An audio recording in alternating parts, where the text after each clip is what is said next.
Welcome back to another episode of the CRL Podcast. My name is Caleb Smith, driver of the 54 High Five Racing Truck and ARCA car on Monday and Wednesday nights, joined by Jacob and Rob.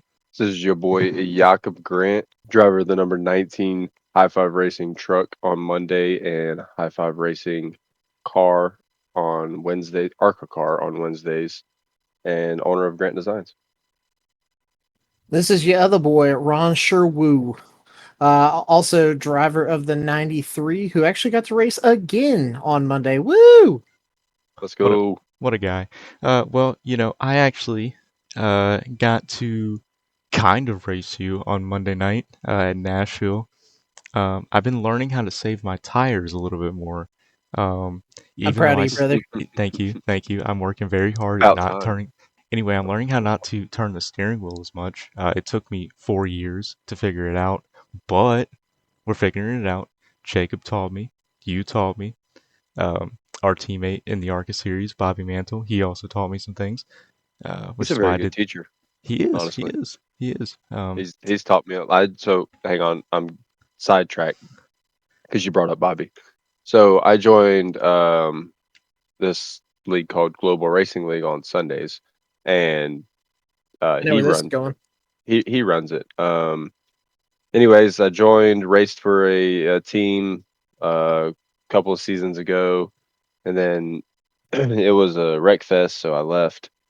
And then I decided to join back because Ghost Motorsports asked me to join their team and help them out. So I joined their team and whatnot, and then that fell through.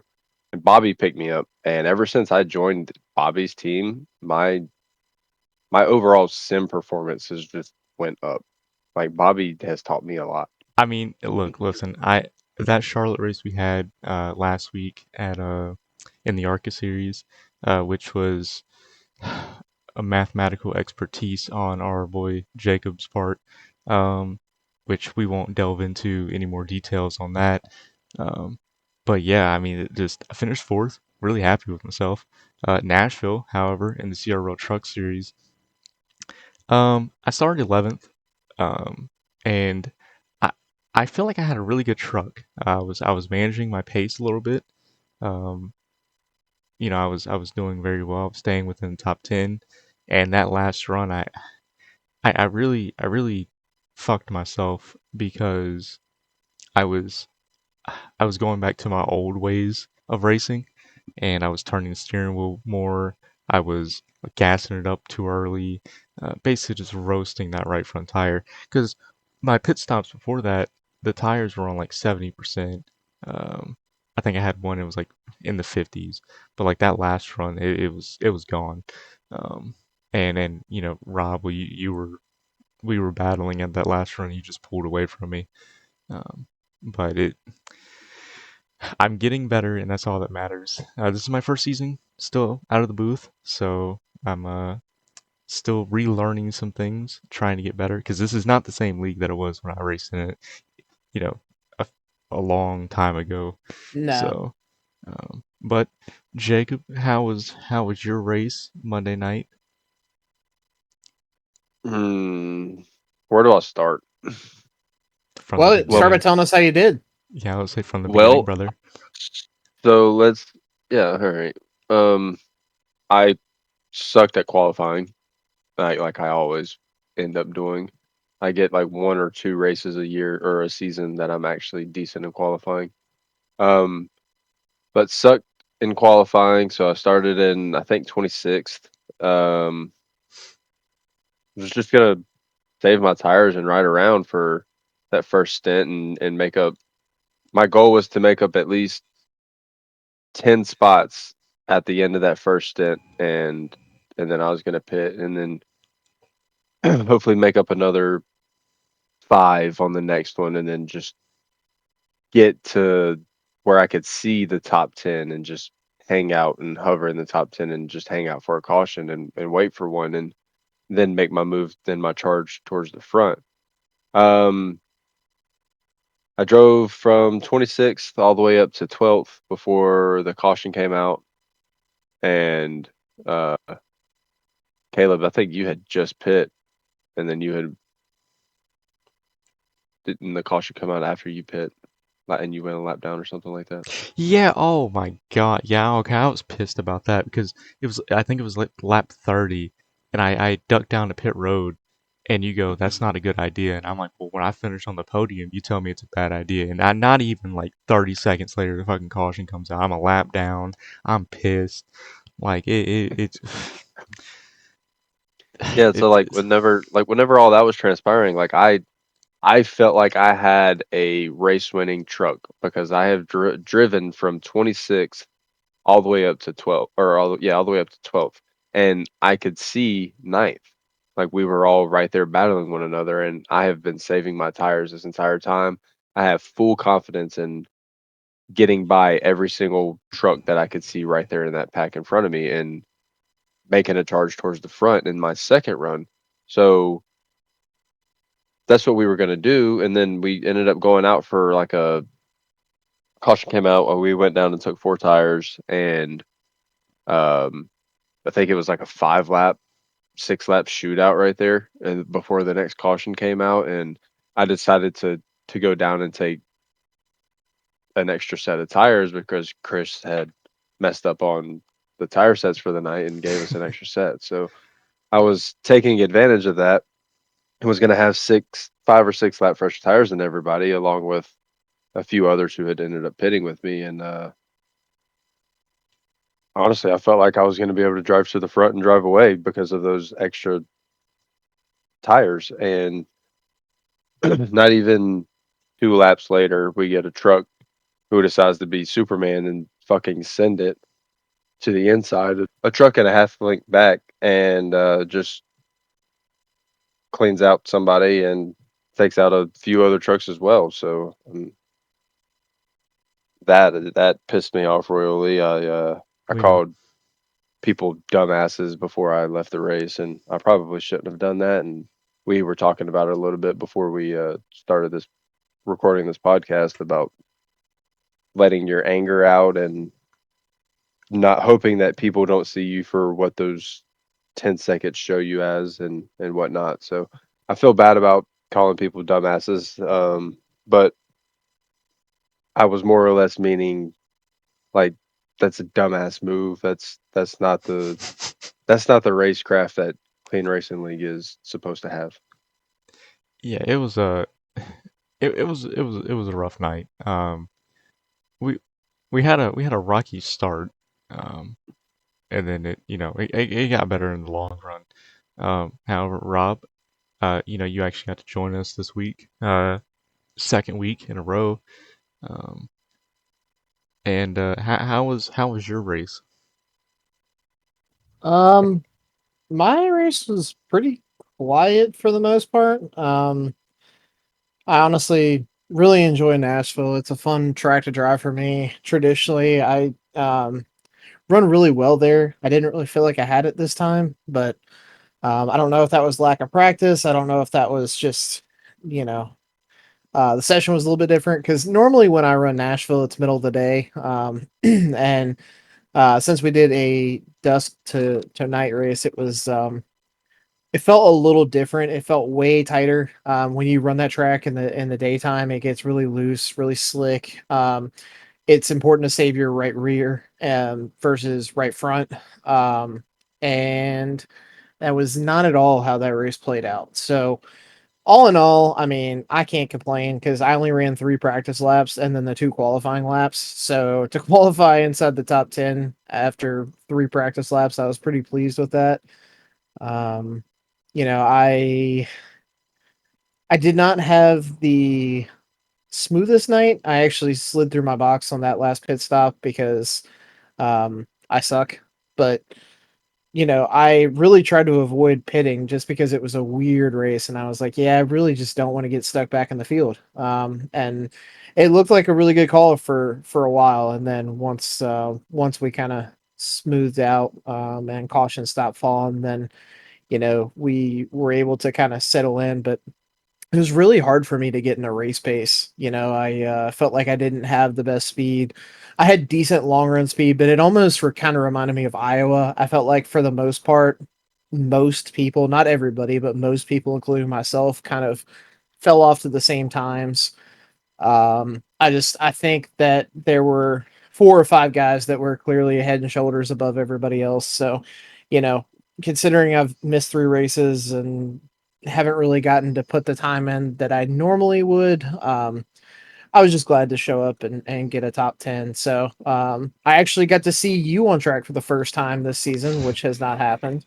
Yeah, And it's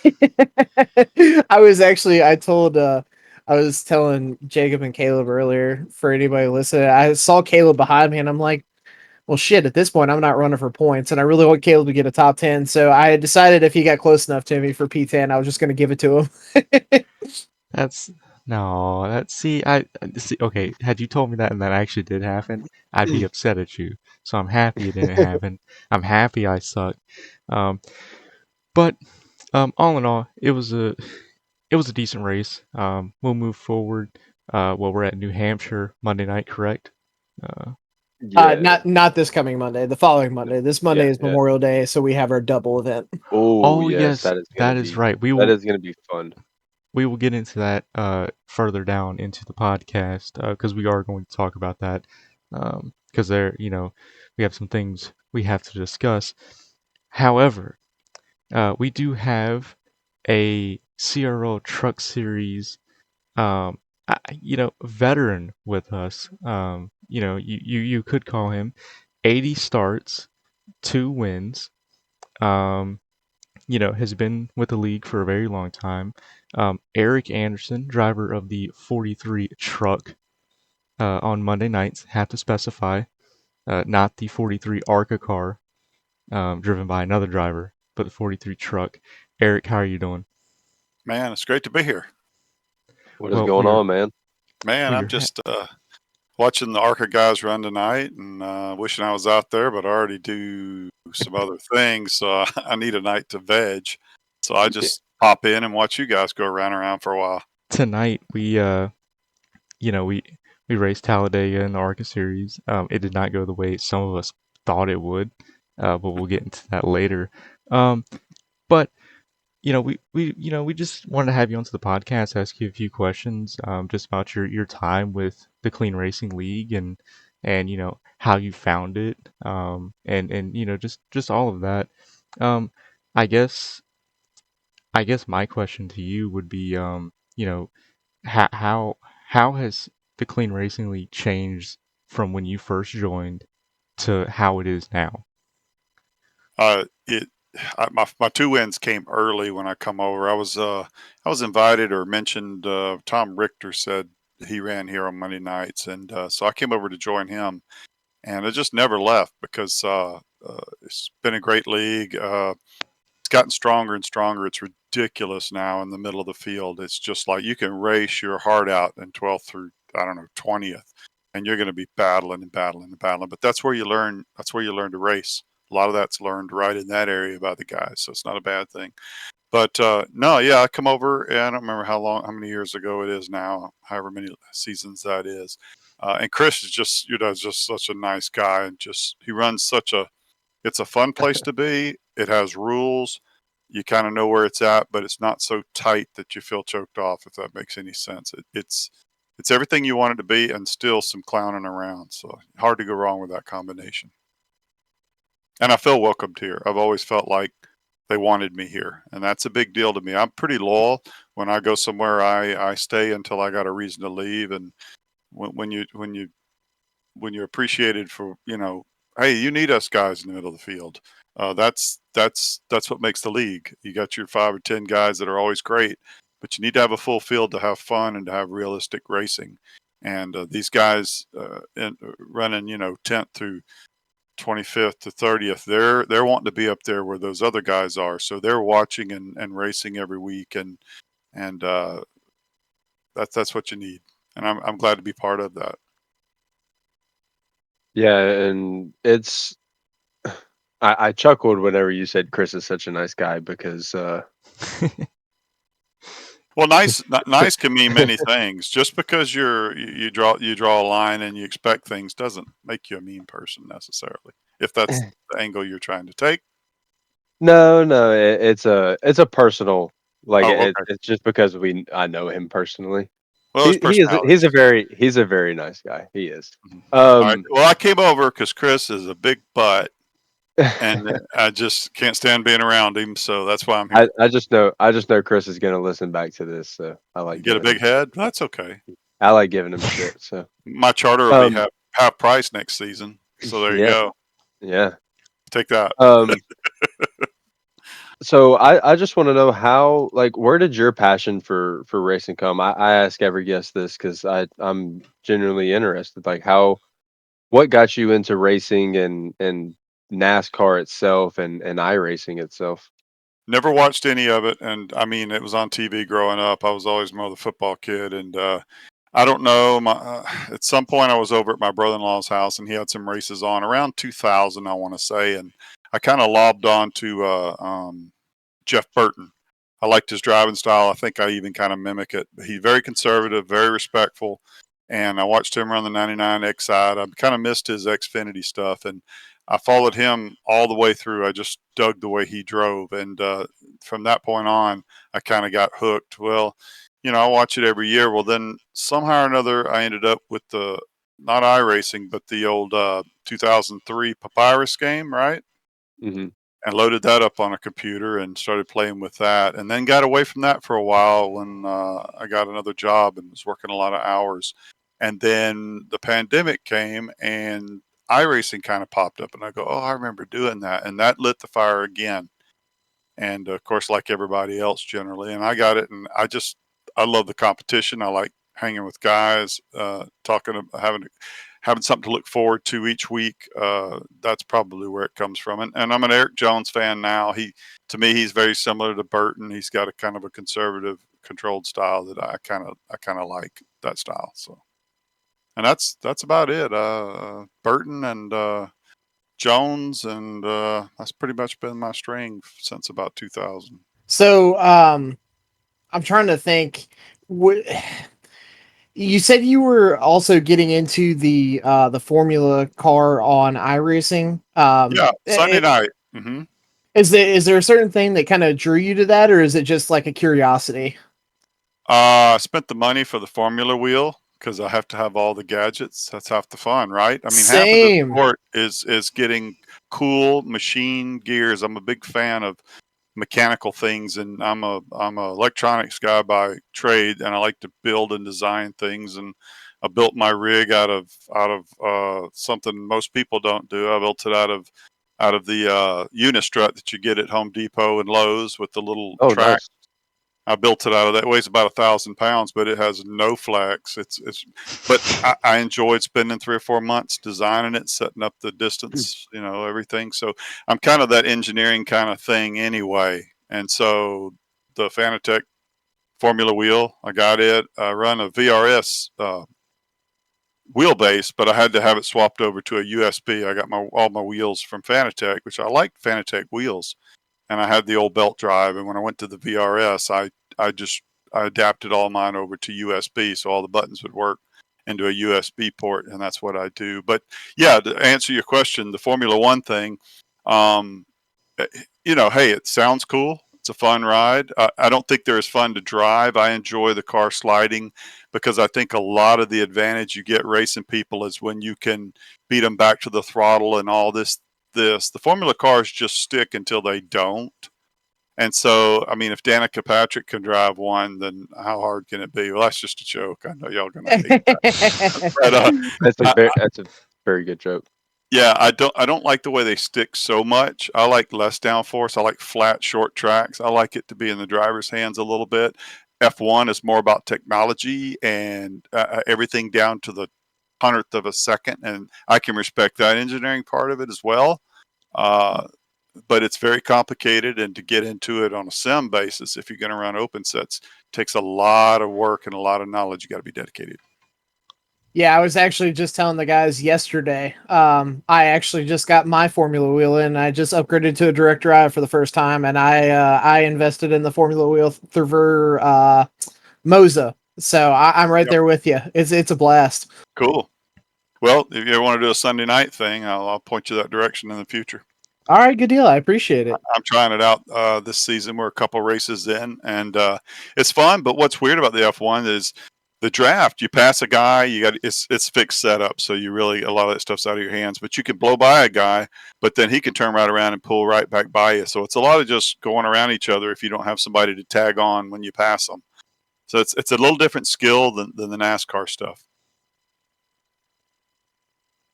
I think Rob and Caleb are well versed in all that F1 Mm-hmm.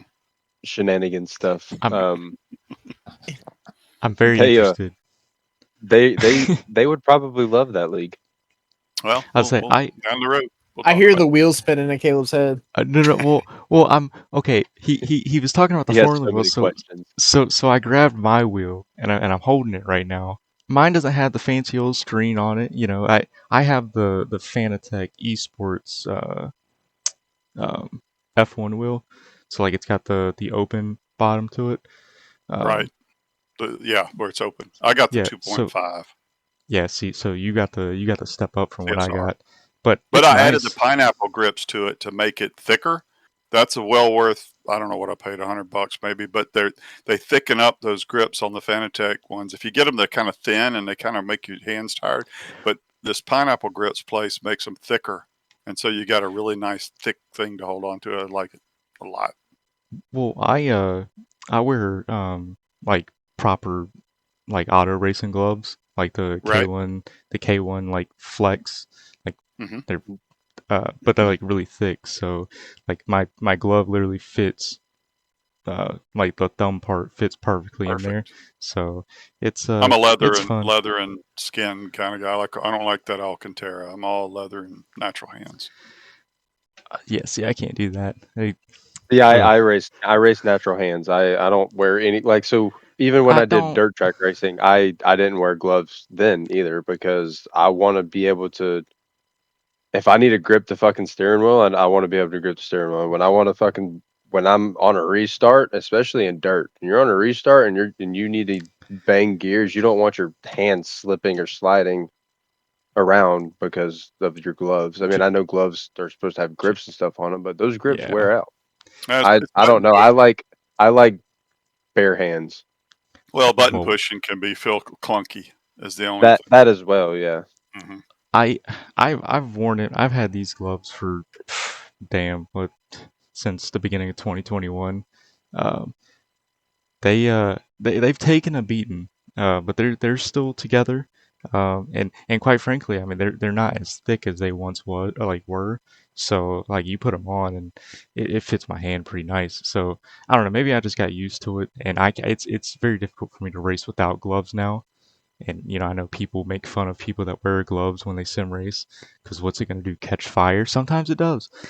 Hey, it's I've seen whatever you videos. enjoy. It's called a hobby for a reason. Yeah, I mean, Surround Yeah. yourself with Yeah, everything it's you like. exactly honestly, it's it. like the guys The that build virtual full. reality. Yeah, like the guy that builds full like race car cockpits for their sim setup. Like, it's about the experience. Like that's the Right, joy of this hobby. Like, right. people may not understand it, but this is as close as a lot of people are going to get to the real thing. So make it what you want if you're going to spend the money on it. What's Oh, Exactly. worse than absolutely. somebody criticizing you that buys 28 pairs of shoes? I mean, come on. Well, Yeah, Right? like like for me, like when I feel like we've gotten really like we've kind of shifted a little bit, but when I race, like I have to have a bucket seat. Like I have to have that fixed seating position, and I have Perfect. to. So that's just kind of like my that and the steering wheel has to be in my chest. I don't yeah, it. all right. If you guys ever went down and like no disrespect to the grandmas out there because I love all the grandmas.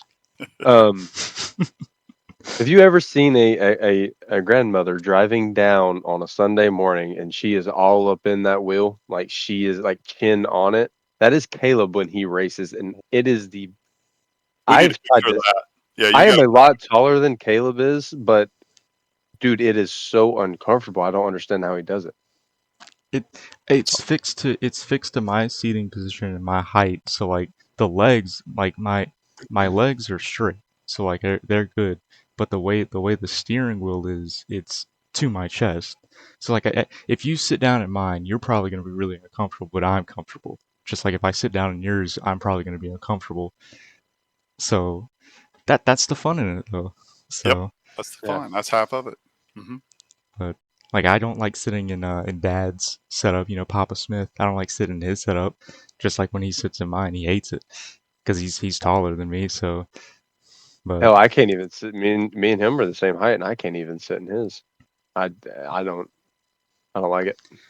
Well, I got a Mustang seat from a 20. I think it's 16. I paid $100 for, and I've got it hooked to an old 12-volt power supply out of a, and so I got all the little controls. I can move mine forward and backwards, so it's pretty cool. I dig that, but I don't move it very much, so Yeah, that's actually really cool. it's comfy. Old guys like me gonna be comfortable. Well, I don't want to go into it anyway. I can't stand a seat with flex when you put on the brakes. I have one that I bought, a racing seat, and man, when you hit the brake, it would just lean back. It's just terrible. You got to have a good seat. yeah, Yeah, and you got to that's be comfortable when you race. Hmm. well, like when I bought it's Fanatec recently came out with a profile rig. So like it is a steel frame. It weighs like 150 pounds. It is chunky, Is and that the one that's with the round tubing that I seen yeah round? yeah. Yeah, I it bought looks the good. yeah I bought the white one, and that was before Nice. tariffs. Thank God. Uh, because when I bought it, it was pretty expensive when I bought it, but now it's really expensive. So um, good thing I bought it when I bought it. I got back into sim racing when I did, but there's like no flex in it at all. I I know love it. some Yeah, people were online talking about flex, but I don't think they built it right because I've experienced none at all. So awesome, this thing is awesome. chunky, and it's nice. But that's the fun part about sim racing. Everyone has different equipment, and now, especially since COVID, there's so many different routes you can take getting into it. Um, Yep. so like Rob, he's got Moza now. Um, you know Eric, you were talking about. You you took your Fanatec wheels, USB wired them. Hmm. Jacob, you have the Fanatec direct drive. I still have the CSL belt driven. Um, and everyone has different stuff. There's so many Hey, that different routes you can CSL go. 2.5 is a beautiful work of art. I've still got mine. You Dude, ever seen I inside of love that thing? It's awesome. That's the one Dad that uses. base, It's a beautiful piece of man. and Very cool. it's really good. Like there's like you, it's just, to me, if it's as close as to a direct drive as you can get. It's very good. Yep. Awesome little thing. I've still never driven like a sim rig with a direct drive wheel. I've always done belt driven, and um, maybe next year I'll upgrade to a direct drive. But it's I mean they when they first came out they were like $2,000. Now you can get them for like 300. Yeah. So like that's fun. It's just Right. a, it's a, Oh, it's it's an fun industry getting new standard gear. now. Absolutely. I just wish it all wasn't overseas. I'm surprised that we don't have access. Everything's China built. Everything you can't find a local American company doing it. Even though it's very fringe, I guess. Still, to me, I have to order a lot of stuff that comes from the UK and things like the adapters to convert my Fanatec wheels to USB. It was from a company SRM. I think it was out of the Yep. UK, so you have to kind of have to pay the difference in price. But he does a lot of really good stuff. SRM. I actually want to give a shout out to Sim Motion because that was one thing that I looked at when I was researching the direct drives. I really wanted to upgrade, but I really wanted to support an American-based company, and I was able to get it through a company called Sim Motion. So, Yep. anybody out there who's looking for a Moza bundle or any type of equipment, give Sim Motion a look. It was I think I got my shipment in less than a week. Everything was packaged really well. I've heard really good things about them, which is why I gave them a look. And they're based out of the U.S. So, yeah, highly recommend. That's why I chose VRS. I think I don't know if they're Canadian or American, but even though all the stuff came from China, they weren't based in China. And I paid a little more, but like you, I wanted to try to support somebody's paycheck here in some way, shape, or form. Not you do what you need to do. If you can't afford it, you do what you got to do. I'm not saying, that kind of thing. Do what makes you happy, and don't let the politics get too much in your life. It'll mess you up. Yeah, for sure, for The- sure. Right. And it's America first, but also if you're paying twice and you don't feel like you can pay twice, don't pay twice. People there work hard raising kids. You need an outlet. Come on. Yeah, exactly. there are so many different options in the sim racing market right now, to where that you could probably find something from everywhere. Just just be sure you buy the right thing. Just don't buy a Logitech G29, please. For the love of God, don't buy a What you trying to say? G29. Uh, I had the eh, 150, the Thrustmaster. I that started I did there with too. that and a 2x4 rig. Oh no, I didn't have that. I had a I what I started with a T80, no force feedback, shitty pedals, and I had filed down this bit of my desk to mount it, um, and because like you couldn't drill it. It was just like one of those desk mount ones. Right. Um, but I had an those old were the days. Microsoft wheel. It didn't have force feedback. That was my Yeah, very, very first one. I used the G29. Actually, They're no, pretty good. I A lot of used people are good with a. the G29s. I don't even know what it was. A Logitech wheel. Caleb, do you remember that black and red Logitech wheel that I had? The It had like the little G27. red dial. Was it the G27? Yeah. So It was the one I with the it started was on a G27, and I actually kind of like that thing. I used it a lot whenever we did console sim racing or video games. I guess is it what those was would be it considered was when we as. did the NASCAR 15, NASCAR 14 leagues. Hell, even Yeah, inside line. Well, see, Oh I man, feel those consoles are going to help too because, hey, keeping a computer running and doing iRacing with drivers, not everybody in the world's equipped to do this. That's one thing about sim racing. When you get around guys that sim race, there's a little bit a level of intelligence you get with everybody here because if you can keep a computer running, you've got a pretty good brain on your head if you can keep it running any amount of time with all the intricacies. And so that's always interesting to me is the people that are in sim racing are always seem to be very, very smart technical type people a lot of the time. Yeah, I've I got a remember me and Caleb had to change his processor one time, and Hmm. that was new for both of us, but we got it done. You learn out of necessity, yeah, yeah and it weeds out the people that don't want to deal with it. It weeds them out. So you've only got the very persistent people that really want to Mhm. do it because that drives you to figure it out. It's I actually have a story like with that. It didn't happen Monday night before the Nashville race. I turn on my computer. I always turn on my computer like 7 o'clock, and and I joined the session at 7:30. Well, my computer died. Like I turned on iRacing, got it started, and then it just turned off, and then went into um, it went to this like auto update. It froze on the update, so I had to like force the computer to shut off. I turned it back on, and it took until like 8 o'clock. Then I finally got iRacing started, and it had made the resolution like super super tiny, and it was taking up like 10% of my screen.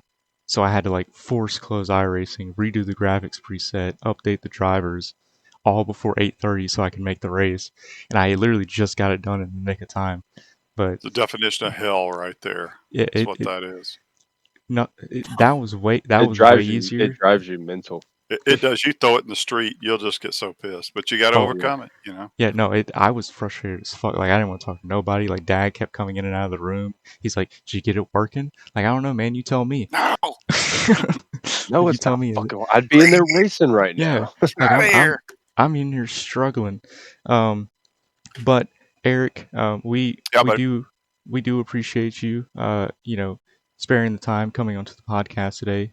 We thoroughly enjoyed talking to you, awesome. about your time in CRL, your rig, the equipment.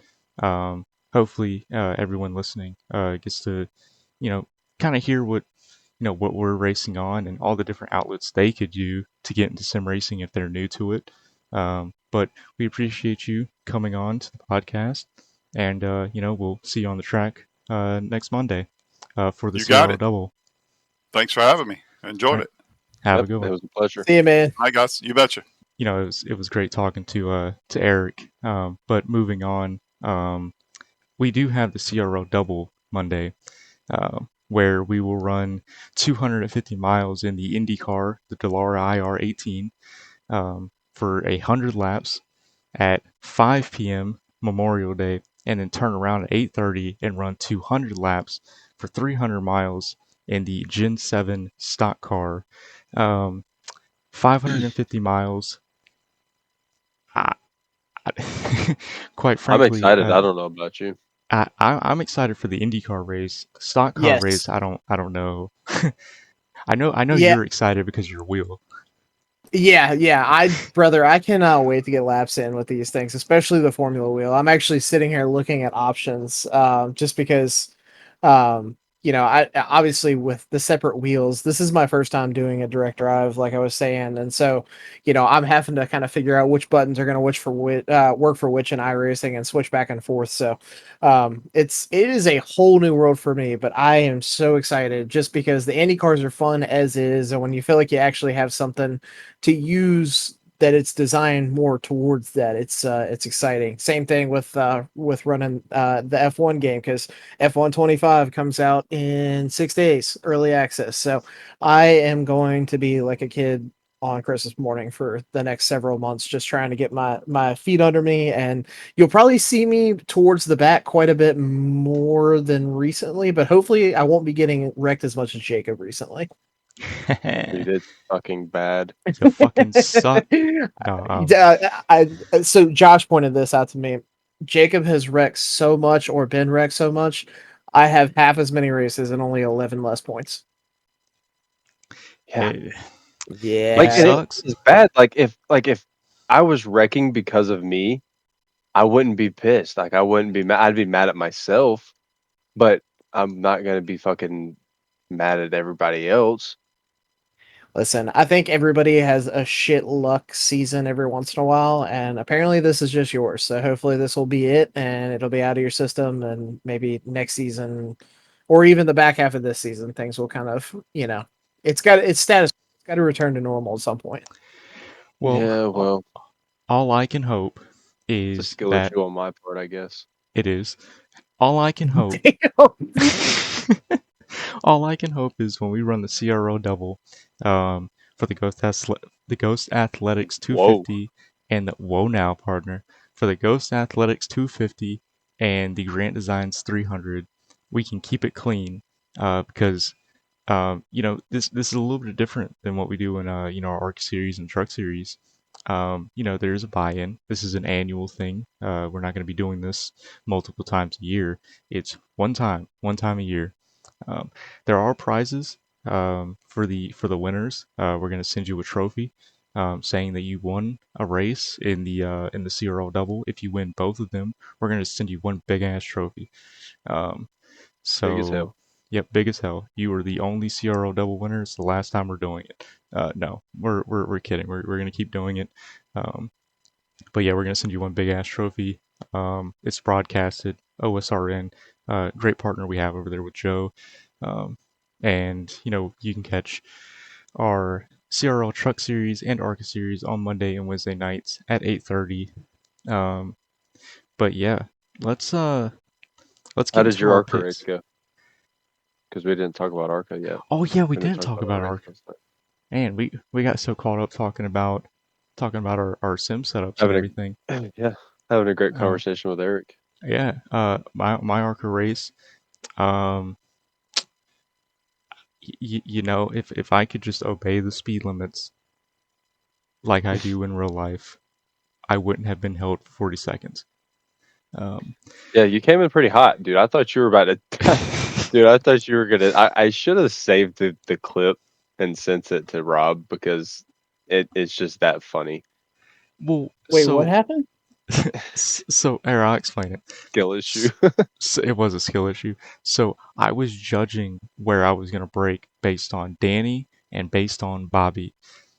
That was a mistake.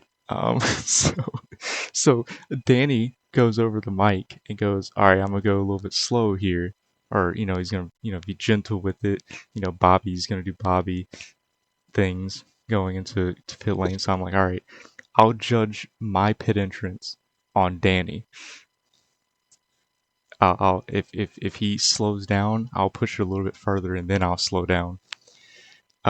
I think Danny. I did not ask him. I think Danny pushed a little bit further um, than he wanted to.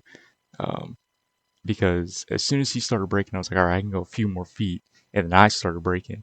Next thing I know, I'm sideways, I'm downshifted, trying to get the engine braking down so I can get the car stopped. I'm going like 85 and a 55. I get a 40-second hold. Now I'm sitting here. Abram, bless his heart, he stopped for me, waited for me.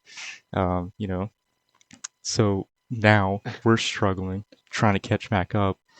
And then we got Bobby and the whole High Five team catching us. And then they go around us, drop down in front. Um, it was just all around shit night. I don't even know where I finished. Honestly, I think you finished like, well, if you were a lap down, if you finished on ahead of everybody else on your same lap, then you finished 18th. I don't think I did. Either way, it It doesn't was either matter. you finished between 18th and last. That's all I It know. it does not matter. The race is over. We'll move on to next week, wherever we go. Jacob, where are we at? Next week in the ARCA series, we are at Phoenix, 90 laps. That's what we like to see, baby. All right, So so that'll actually be a really good race in the ARCA cars as long as it doesn't turn into a caution fest, and I'll be I don't think it damned if it will. does. Jacob, how was your Talladega race? Oh well, it was fucking Dega. We was rolling Dager? Whoa. Dega. Dager. All Dager. Nope, Dega. Anyways, we was we was rolling like the high five crew. If you wouldn't have got your speeding penalty there, and Abe wasn't such a nice fucking guy, we would have had first. And this is adding Evan Kinney to this. I know he's not a high five member, but he worked well with us tonight. We would have had first through sixth all high five racing, and if Bobby wouldn't have wrecked himself off of a lapped car, or it's a racing incident, but if he It's wouldn't have done that, Talladega. dude, we would have been 1 through 5th, or 1 through 4th, or 1 through 6th if you guys were still there, Yeah. easily. We dominated.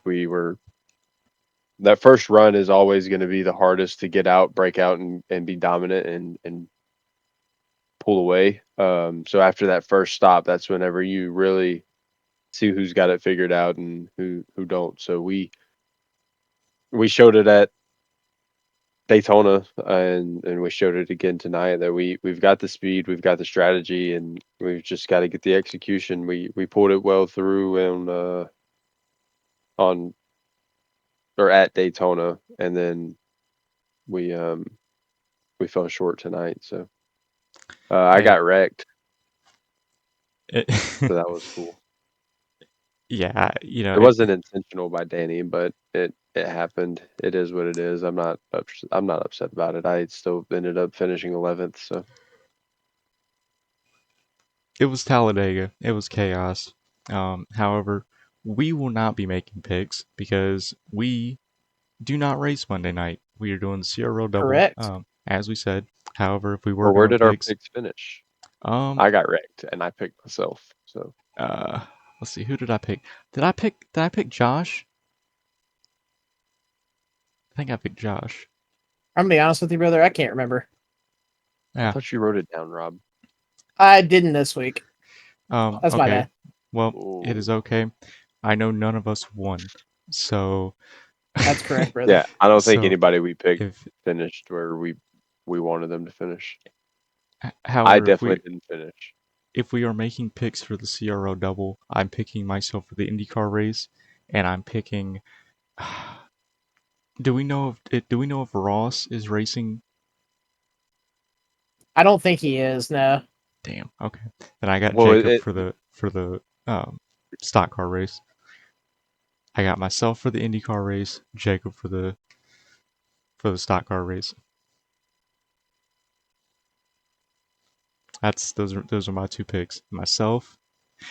Oh, by the way, if I win the Indy 250 or the Ghost Athletics 250 this Monday, I will be drenching myself in milk. And sending a video. Uh, it'll be behind a paywall, because you can make good money off those videos.